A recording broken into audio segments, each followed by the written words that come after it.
मैं डॉक्टर सुशील कुमार आज class 12 biology के चैप्टर 1 से क्वेश्चन 25 बनाया हूँ। तो देखें question number 25। Examine a few flowers of any cucurbit plant and try to identify the staminate and pistillate flowers. Do you know any other plant that bears unisexual flowers. इस प्रश्न में कह रहा है कि examine a few flowers of any cucurbit plant. किसी भी cucurbit plant का कुछ फूल का हम परीक्षण करेंगे। तो ये कुकुरबिट प्लांट में कौन कौन प्लांट आते हैं उसकी जानकारी ले लें। कुकुरबिटेसी फैमिली से लिया गया है। इसमें गोड प्लांट्स आते हैं, जैसे तरबूज है, खरबूज, फूट, खीरा, ककड़ी, कद्दू, कदीमा, ये सब इसी के अंतर्गत आते हैं, कुकुरबिट के अंतर्गत आते हैं। तो प्रयास करना है इसको पहचानने का, इसके फूल को, कि वह स्टैमिनेट है कि पिस्टिलेट है। स्टैमिनेट कहने का मतलब कि उस फूल में स्टामिन है कि नहीं है। पिस्टिलेट कहने का मतलब कि वह फूल में पिस्टिल है कि नहीं है। स्टैमिनेट मेल पार्ट्स होता है और पिस्टिलेट फीमेल पार्ट्स होता है। Do you know any other plant that bears unisexual flowers. यदि आप दूसरे भी कोई यूनिसेक्सुअल फ्लावर्स को जानते हैं तो उसको बताएं। आंसर देखें। Answer of first part of the question, note, examine and identify with the help of your teacher. चूँकि यह प्रैक्टिकल वर्क है, प्रैक्टिकल वर्क के समान है, प्रयोगशाला के बाहर भी अपने घर पर इसका हम अध्ययन कर सकते हैं।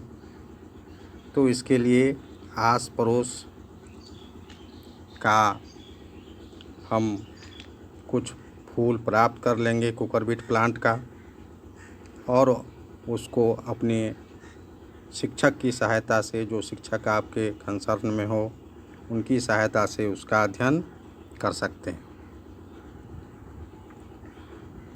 Answer of second part of the question. अब इस प्रश्न का जो दूसरा भाग है उसका आंसर देखें। Plant that bears unisexual flowers. Plant that bears unisexual flowers are. ऐसे कुछ प्लांट का उदाहरण दिया गया है जिसमें यूनिसेक्सुअल फ्लावर होते हैं। उदाहरण में है पपाया, कोकोनट, वाटरमेलन, मेज, cucumber, pumpkin etc।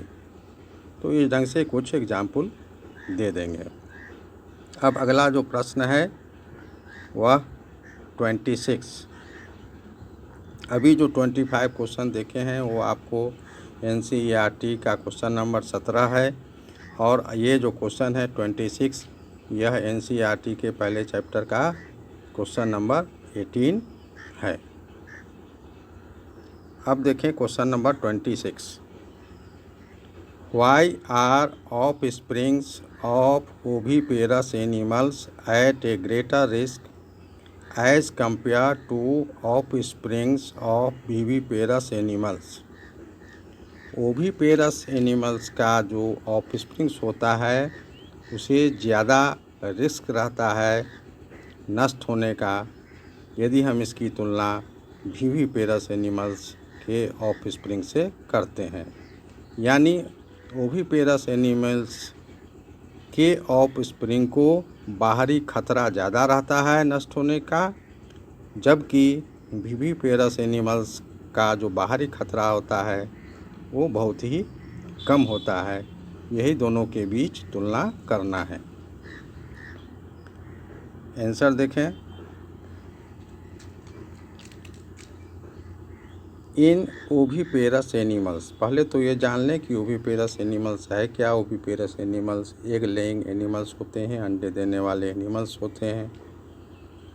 In oviparous animals the development of zygote takes place outside the female parent body. Oviparous animals में जो जाइगोट का डेवलपमेंट होता है, यानी फर्टिलाइजेशन के बाद जो जाइगोट बनते हैं, वो विकसित करता है फीमेल जो पेरेंट होते हैं उसके बॉडी से बाहर, उसके शरीर के बाहर। These eggs are covered by hard calcareous shells. ये जो एग्स होते हैं वो एक हार्ड कैल्केरियस कवर से ढके होते हैं, यानी कि इसका जो कवर होता है जिसको हम छिलका का रूप कह सकते हैं वो हार्ड होता है। जैसे अंडे का ऊपरी का कवर जो सफ़ेद कलर का होता है वो हार्ड होता है। After incubation period, incubation period कहते हैं कि जब कोई जीव अंडे देती है और अंडे से जब नवजात शिशु ऑफस्प्रिंग बन करके बाहर आता है, उसके बीच में जो समय लगता है उसको हम इनक्यूबेशन पीरियड कहते हैं। मान लीजिए कोई अंडा विकसित करना शुरू किया एग लेइंग के बाद, और उस अंडे से बच्चा जन्म लिया, तो अंडे देने और बच्चे जन्म लेने के बीच में जो कुछ समय लगता है उसको हम इनक्यूबेशन पीरियड के अंतर्गत रखते हैं। और इनक्यूबेशन पीरियड समाप्त होने के बाद हैचिंग होता है और इससे यंग वंस बन करके अंडे से बाहर आ जाते हैं। After incubation period hatching produces young ones offsprings. Because of lack of proper parental care, चूँकि यह बाहर होता है, शरीर के बाहर होता है, इसमें पेरेंटल केयर का अभाव होता है, पेरेंट्स इसकी देखभाल सही ढंग से नहीं कर पाते हैं, तो यह अन्य जीवों द्वारा इसका शिकार कर लिया जाता है और ये अधिकांशतः नष्ट हो जाते हैं। तो because of lack of proper parental care and risk of predators, the offsprings of oviparous animals are at a greater risk for survival. तो उनको सर्वाइवल के लिए, जीवित रहने के लिए संघर्ष करना पड़ता है, दूसरे जीवों से, दूसरे फैक्टर से उनको बचना होता है। On the other hand in viviparous animals, दूसरी तरफ हम देखें विविपेरस एनिमल्स, विविपेरस एनिमल्स उसको कहते हैं जो यंग वंस को, यानी कि बच्चे को जन्म देते हैं। The zygote develops into young ones inside the female parent body. Viviparous animals में जो जाइगोट का निर्माण होता है फर्टिलाइजेशन के बाद, और उससे जो यंग वंस का डेवलपमेंट होना शुरू होता है, तो वह फीमेल पेरेंट के बॉडी के अंदर, फीमेल के शरीर के अंदर। आफ्टर गेस्टेशन पीरियड, ये गेस्टेशन पीरियड कहते हैं कि जाइगोट के निर्माण, यानी फर्टिलाइजेशन के फलस्वरूप जाइगोट का निर्माण होता है, और जाइगोट के निर्माण के बाद जो डेवलपमेंट शुरू होता है शिशु का, एम्ब्रायो का, तो उसके डिलीवरी होने तक, यानी जाइगोट के निर्माण से लेकर के डिलीवरी होने तक के बीच में जो समय लगता है उसको हम गेस्टेशन पीरियड कहते हैं। जैसे ह्यूमन के केस में ये 9 मंथ्स का लगभग होता है। Thus due to proper embryonic care most natal care etc by parents leads into greater chances of young ones survival in viviparous animals। तो विविपेरस एनिमल्स में क्या होता है, एम्ब्रायोनिक कंडीशन में भी उसका देखभाल होता है, जन्म लेने के बाद भी देखभाल होता है पेरेंट्स के द्वारा, तो उसका सर्वाइवल का जो चांस होता है वो ज़्यादा हो जाता है वनस्पति की ओविपेरस एनिमल से। तो आज के वीडियो में इतना ही।